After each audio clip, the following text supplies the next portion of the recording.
সমুদ্রে জাল ফেলতেই ঘুরে গেল ভাগ্যের চাকা। জালে মাছ ধরা পড়তেই কোটিপতি।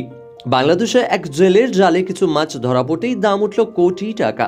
সম্প্রতি কক্সবাজারে এক জেলের জালে একসাথে অনেকগুলো কালো পোয়া মাছ ধরা পড়ে। এই মাছকে পোপা বা দাঁতানি মাছও বলে। শুক্রবার মহেশখালী সমুদ্র উপকূলে একটি জালে 159টি পোপা মাছ ধরা পড়ার পরেই তার দাম নিয়ে নানান বিতর্ক ছড়াতে থাকে চারদিকে। শুরুতে জেলে মাছগুলোর দাম হাঁকিয়েছিল 2 কোটি টাকা। তবে মহেশখালীর ধলঘাটা ইউনিয়ন পরিষদের চেয়ারম্যান বিবিসিকে নিশ্চিত করেছেন মাছগুলো চট্টগ্রামে 36 লাখ টাকায় বিক্রি হয়েছে। স্থানীয়ভাবে লোকপ্রিয় মাছের তালিকায় শোনা যায় না এই মাছের নাম। তবে যে দামে এই মাছ জেলে বিক্রি করেছে তা অবশ্যই বিস্ময়কর। তবে কেন এত দাম এই মাছের, আসুন জেনে নিই। জানা যাচ্ছে বাংলাদেশের মহেশখালীতে যে কালো পোপা ধরা পড়েছে সেগুলোর একটির ওজন ছিল 5 থেকে 10 কেজির মধ্যে। কক্সবাজারে মেরিন ফিশারিজ ও প্রযুক্তি কেন্দ্রের প্রধান বৈজ্ঞানিক কর্মকর্তা ডক্টর সাফিকুর রহমান বিবিসিকে বলেছেন, দামটা আসলে নির্ভর করে মাছের এয়ার ব্লাডারের উপর।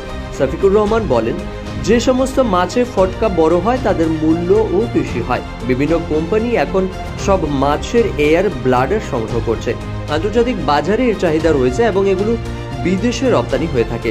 এই এয়ার ব্লাডার থেকে সার্জারির জন্য প্রয়োজনীয় উপকরণ এবং কসমেটিক্স তৈরি হয় বলে জানান এই মৎস্য কর্মকর্তারা। জাপানের গুরুত্ব বেশি। সেলাইয়ের সুতো, বিভিন্ন মেডিসিন এর থেকে উৎপন্ন হয় বলে জানান মিস্টার সফিকুর। বাজারে আছে প্রায় 20 থেকে 25 প্রজাতির পোয়া মাছ। সাধারণত কালো পোপা হচ্ছে দামি প্রজাতির। কালো ও লাল পোয়া গভীর সমুদ্রের মাছ। এগুলো লবণাক্ত পানিতে থাকে এবং আকারেও অনেক বড় হয়। সুন্দরবনের হরিণের মতো হঠাৎ এক ঝাঁক পাওয়া যায় এই মাছ। মিস্টার আবেদিন দাবি করেছেন, গভীর সমুদ্রের এই জাতের 40 বা 50 কেজি ওজনের মাছ কেজিতে 1 লাখ টাকা পর্যন্ত বিক্রি হয়। মহেশখালীতে যে কালো পোপা ধরা পড়েছে তার একটি ওজন 10 কেজির মধ্যে। তাহলে আপনারা আন্দাজ করতেই পারছেন এতগুলো মাছের দাম কত হতে পারে।